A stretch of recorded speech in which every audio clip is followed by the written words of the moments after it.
Ito lahat pinag-ipon ko. Malaman natin yun mamaya kung magkano.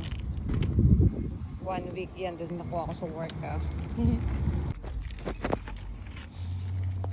So, I need to separate this.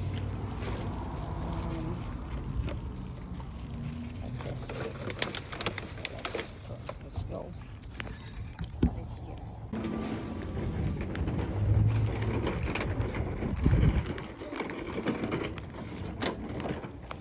Thank you. You have a good day. Ito guys, pinapatakahan ka dito. Yung nagbibenta. Ready na din.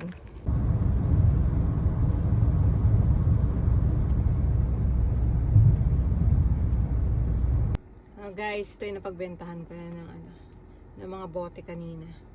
$41. Magkano to sa peso? 800 plus 800, 16 plus $1.40, 1640. Pandagdag din sa alkansya yan. Para pag uwi ng Pinas, yung pampasalubong, pambili. Okay.